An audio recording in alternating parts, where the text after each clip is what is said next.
Well, firefighters from across the globe have responded to the battle in the Southern California wildfires. But for one local woman, heroes happen to be around the corner.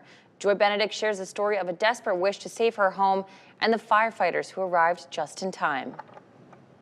Everything all across the street was in flames. It's a morning no one in Altadena will soon forget. Certainly not Deborah Ross. Ambers this big floating through the air. It was like a dream or something. She stood outside her home on Olive Avenue trying to save it with a garden hose and prayed for a miracle. I was screaming and hollering, and I got real scared because dark and the soot. With moments to spare and flames roaring around her through the dark ash, she saw a different flash of red. Then the two trucks pulled up. This big, tall, white guy gets out of the fire truck, and he jumps up and he says, "My name is Will, and I'm getting ready to save your house."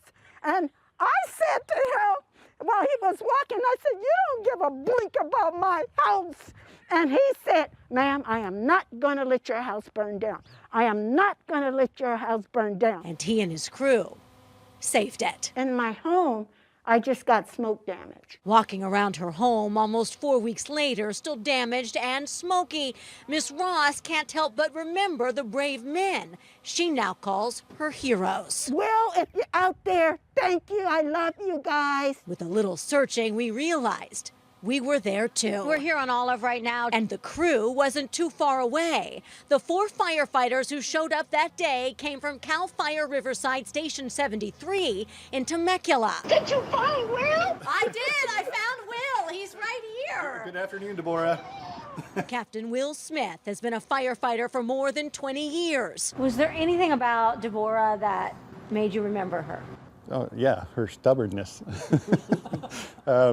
She was very adamant about staying and doing what she could to defend her home. Captain Smith and his crew were already on shift when they got the call to go to the Eaton fire that Tuesday night. He says they had already been up for more than 24 hours when firefighter Cameron Cable saw Miss Ross. I was surprised to find an old lady with a really sweet looking hat trying to put that house out. He grabbed his captain and fellow crew members and went to work. It's a good memory to have. Definitely we won't forget it. We won't forget her. In fact, they found her again 2 days later when she showed up to get clothes and took this photo. But then it was back to work for 3 weeks in Altadena. But with thousands of homes lost, they admit saving her home is bittersweet. In stark contrast to, all the homes that we didn't save, because it's not a good feeling. I won't ever forget those either. What did I tell you?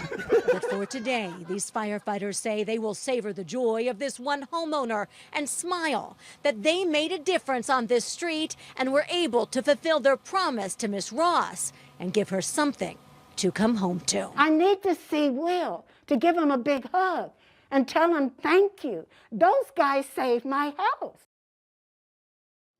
11